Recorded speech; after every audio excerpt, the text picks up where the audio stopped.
আসসালামু আলাইকুম ওরহমতুল্লাহি ওবরাকাতুহু। হাদিসের নামে জালিয়াতি সিরিজের নতুন পর্বে আপনাদের সকলকে স্বাগত। আজকে আমরা আলোচনা করব ইসলামী জীবন ব্যবস্থায় হাদিসের গুরুত্ব সম্পর্কে।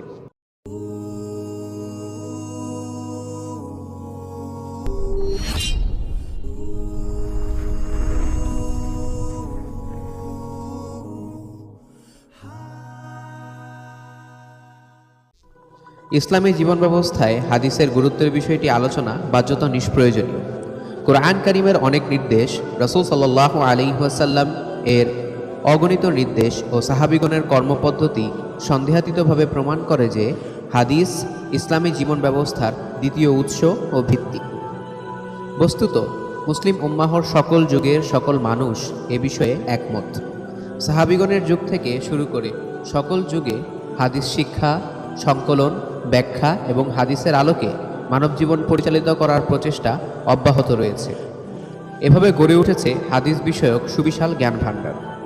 তবে কতিপয় ইয়াহুদি খ্রিস্টান প্রাচ্যবিদ, পণ্ডিত ও মুসলিম উম্মাহর কোনো কোনো পণ্ডিত বিভিন্ন সময়ে ও বিভিন্নভাবে হাদিসের গুরুত্ব অস্বীকার করতে চেষ্টা করেছেন।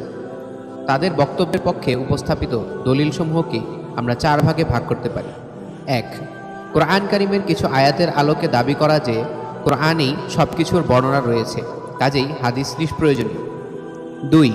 হাদিসের বর্ণনা ও সংকলন বিষয়ক কিছু আপত্তি উত্থাপন করে দাবি করা যে হাদিসের মধ্যে অনেক জালিয়াতি প্রবেশ করেছে, কাজেই তার উপর নির্ভর করা যায় না। ৩. কিছু হাদিস উল্লেখ করে হাদিসের মধ্যে বিজ্ঞান বা জ্ঞান বিরোধী কথাবার্তা বা বৈপরীত্য আছে বলে প্রমাণ করার চেষ্টা করা। ৪. কিছু হাদিস থেকে তারা প্রমাণ পেশ করেন যে রাসূলুল্লাহ সাল্লাল্লাহু আলাইহি ওয়াসাল্লাম ও সাহাবীগণ হাদিসের উপর গুরুত্ব প্রদান করতে নিষেধ করেছেন। এ বিষয়ক বিস্তারিত আলোচনা আমাদের গ্রন্থের পরিসরে সম্ভব নয়। তবে আমরা আমাদের এই গ্রন্থে হাদিসের জালিয়াতি ও সহিহ হাদিস থেকে জাল হাদিসকে পৃথক করার বিষয়ে আলোচনা করছি। আমাদের সকল আলোচনা এবং সাহাবীগণের যুগ থেকে আজ পর্যন্ত মুসলিম উম্মাহর সকল শ্রমের মূল ভিত্তিটি হলো এটা যে রাসূলুল্লাহ সাল্লাল্লাহু আলাইহি ওয়াসাল্লাম এর হাদিসের অনুসরণ ছাড়া কোরআন পালন, ইসলাম পালন বা মুসলমান হওয়া যায় না। আমাদের জীবন চলার অন্যতম পাথেয় হাদিসে রাসূল সাল্লাল্লাহু আলাইহি ওয়াসাল্লাম। তবে আমাদের অবশ্যই বিশুদ্ধ ও প্রমাণিত হাদিসের উপর নির্ভর করতে হবে। হাদিস বাদ দিলে আর কোনোভাবেই কোরআন মানা বা ইসলাম পালন করা যায় না। হাদিসের বিরুদ্ধে এ সকল মানুষের উত্থাপিত যুক্তিগুলোর মধ্যে প্রথম যুক্তিটি আমরা আলোচনা করতে পারি। আমরা দেখতে পাবো যে কোরআন মানতে হলে হাদিস মানা আবশ্যক। নিম্নের বিষয়গুলো লক্ষ্য করুন। ১. ওহীর মাধ্যমে যে নির্দেশনা মানবজাতি লাভ করে তার বাস্তব প্রয়োগ ও পালনের সর্বোচ্চ আদর্শ হন ওহীপ্রাপ্ত নবীগণ ও তাদের সাহচর্যপ্রাপ্ত শিষ্য বা সঙ্গীগণ।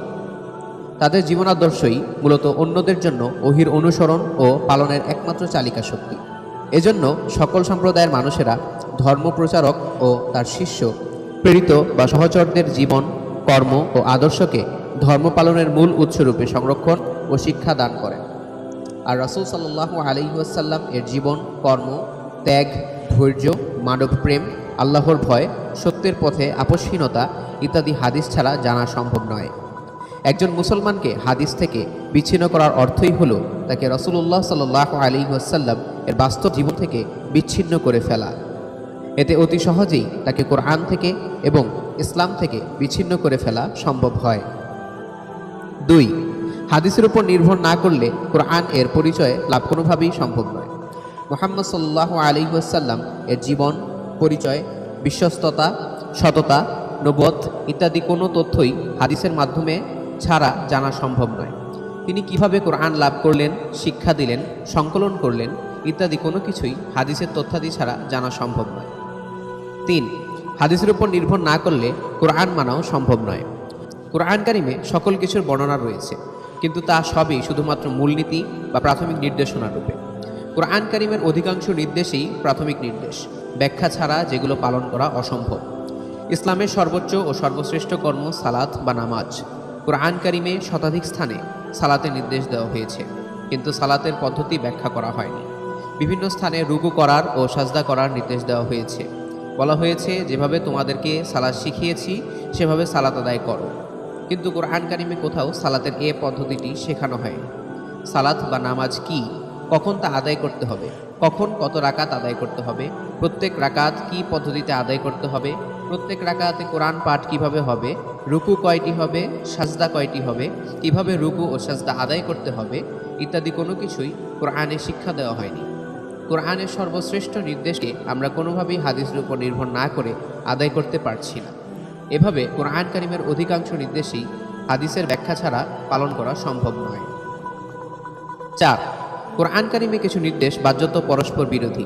যেমন কোথাও মদ, জুয়া ইত্যাদিকে বৈধ বলে উল্লেখ করা হয়েছে, কোথাও তা অবৈধ বলে উল্লেখ করা হয়েছে। কোথাও কাফির ও অবিশ্বাসীদের সাথে যুদ্ধের নির্দেশ দেওয়া হয়েছে এবং কোথাও সকল প্রকার বিরোধিতা ও যুদ্ধ থেকে বিরত থাকতে নির্দেশ দেওয়া হয়েছে। হাদিসের নির্দেশনা ছাড়া এ সকল নির্দেশের কোনটি আগে কোনটি পরে এবং কিভাবে সেগুলো পালন করতে হবে তা জানা যায় না। এজন্য হাদিস বাদ দিলে এ সকল আয়াতের ইচ্ছামতো ও মন গড়া ব্যাখ্যা করে মানুষকে বিভ্রান্ত করা খুবই সহজ হয়ে যায়। মূলত এজন্যই ইহুদি, খ্রিস্টান, কাদিয়ানি, বাহাই প্রমুখ সম্প্রদায় হাদিসের বিরুদ্ধে ঢালাও অপপ্রচার চালান। তাদের উদ্দেশ্য মুসলিম উম্মাহকে কোরআন ও ইসলাম থেকে দূরে সরিয়ে নেওয়া।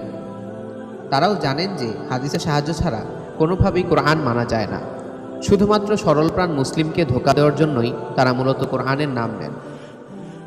5, আমরা দেখেছি যে আল্লাহ তার রাসূল সাল্লাল্লাহু আলাইহি ওয়াসাল্লামকে দুটি বিষয় প্রদান করেছেন, কিতাব ও হিকমা। স্বভাবতই কোরআনও প্রজ্ঞা ও হিকমা। তবে বারংবার পৃথকভাবে উল্লেখ করা থেকে আমরা জানতে পারি যে কোরআনের অতিরিক্ত প্রজ্ঞা বা জ্ঞান আল্লাহ তার প্রিয় রাসূল সাল্লাল্লাহু আলাইহি ওয়াসাল্লামকে প্রদান করেছিলেন এবং তিনি কোরআন ছাড়াও অতিরিক্ত অনেক শিক্ষা মানবজাতিকে প্রদান করেছেন এ প্রজ্ঞা থেকে। আমরা জানি যে কোরআনের অতিরিক্ত যে শিক্ষা তিনি প্রদান করেছিলেন তাই হাদিস রূপে সংকলিত। হাদিস ছাড়া তার প্রজ্ঞা জানার ও মানার আর কোনো উপায় নেই। কাজেই কোরআনের নির্দেশ অনুসারেই আমাদেরকে কোরআন ও হাদিসের অনুসরণে জীবন পরিচালিত করতে হবে। 6, কোরআনে রাসূলুল্লাহ সাল্লাল্লাহু আলাইহি ওয়াসাল্লাম এর আনুগত্য করতে নির্দেশ দেওয়া হয়েছে। আনুগত্য ছাড়াও তাকে অনুসরণ করতে নির্দেশ দেওয়া হয়েছে। কোরআনুল কারিমে আল্লাহ সুবহানাহু ওয়া তাআলা বলেন, বলো, যদি তোমরা আল্লাহকে ভালোবাসো তাহলে আমাকে অনুসরণ করো, এতে আল্লাহ তোমাদিগকে ভালোবাসবেন এবং তোমাদিগকে তোমাদের পাপ মার্জনা করবেন। আমরা জানি যে আনুগত্য অর্থ আদেশ নিষেধ পালন করা, আর কারো অনুসরণের অর্থ অবিকল তার কর্মের মতো কর্ম করা। হাদিসের উপর নির্ভর না করলে কোনোভাবেই রাসূলুল্লাহ সাল্লাল্লাহু আলাইহি ওয়াসাল্লাম এর অনুসরণ করা সম্ভব নয়। কোরআন কারিমে আদেশ নিষেধ উল্লেখ করা হলেও কোথাও রাসূলুল্লাহ সাল্লাল্লাহু আলাইহি ওয়াসাল্লাম এর কর্ম ও জীবনরীতি আলোচিত হয়নি। এজন্য কোরআন দেখে রাসূলুল্লাহ সাল্লাল্লাহু আলাইহি ওয়াসাল্লামের অনুসরণ করা কোনো মতেই সম্ভব নয়। কাজেই কোরআনের নির্দেশ অনুসারে আল্লাহর প্রেম ও ক্ষমা লাভ করতে হলে অবশ্যই হাদিসের বর্ণনা অনুসারে রাসূলুল্লাহ সাল্লাল্লাহু আলাইহি ওয়াসাল্লাম এর অনুসরণ করতে হবে। 7, মহান আল্লাহ সুবহানাহু ওয়া তাআলা বলেন, নিশ্চয়ই তোমাদের জন্য রাসূলুল্লাহর মধ্যে উত্তম নমুনা রয়েছে। ব্যক্তি জীবন, পারিবারিক জীবন, সমাজ জীবন, রাষ্ট্রীয় জীবন ইত্যাদি ক্ষেত্রে রাসূলুল্লাহ সাল্লাল্লাহু আলাইহি ওয়াসাল্লাম এর বাস্তব জীবনরীতি কোরআনে উল্লেখ করা হয়নি।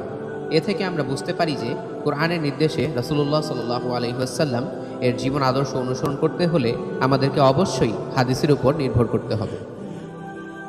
8, অন্যত্র মহান আল্লাহ জাল্লা শানহু বলেন, রাসূল তোমাদেরকে যা দেন তা গ্রহণ করো এবং যা নিষেধ করেন তা থেকে বিরত থাকো। আমরা জানি যে রাসূলুল্লাহ সাল্লাল্লাহু আলাইহি ওয়াসাল্লাম তার সুদীর্ঘ নবুয়াতি জীবনে অনেক অনেক শিক্ষা প্রদান করেছেন তার সাহাবীগণকে। জীবনের বিভিন্ন বিষয়ে খুঁটিনাটি অনেক দিক নির্দেশনা তিনি প্রদান করেছেন। এ সকল শিক্ষা ও নির্দেশনাও রাসূল তোমাদেরকে যা দিয়েছেন এর অন্তর্ভুক্ত। কাজেই রাসূল যা দিয়েছেন সব কিছু গ্রহণ করতে হলে অবশ্যই আমাদেরকে কোরআনের পাশাপাশি হাদিসের উপর নির্ভর করতে হবে।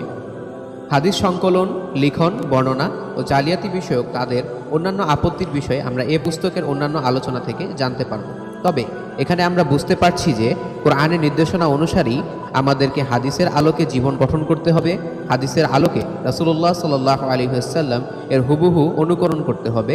হাদিসের আলোকে রাসূল সাল্লাল্লাহু আলাইহি ওয়াসাল্লাম এর আদর্শে জীবন গড়তে হবে এবং হাদিসের ভিত্তিতেই আমাদেরকে কোরআনের নির্দেশাবলী পালন করতে হবে। আমরা আরও দেখছি যে হাদিস ছাড়া কোনো অবস্থাতেই কোরআন পালন বা ইসলামী জীবন গঠন সম্ভব নয়। হাদিসের গুরুত্বের বিষয়ে মুসলিম উম্মাহ মূলত একমত, আর এজন্যই হাদিসের নামে জালিয়াতি ও মিথ্যা প্রতিরোধের সর্বোত্তম নিরীক্ষা ও বিচার পদ্ধতি অনুসরণ করেছেন তারা। আল্লাহ আমাদের সকলকে ইসলামকে সঠিকভাবে জানার, বোঝার এবং সে অনুযায়ী আমল করার তৌফিক দান করুন। আমিন। আসসালামু আলাইকুম ওয়া রাহমাতুল্লাহি ওয়া বারাকাতুহু।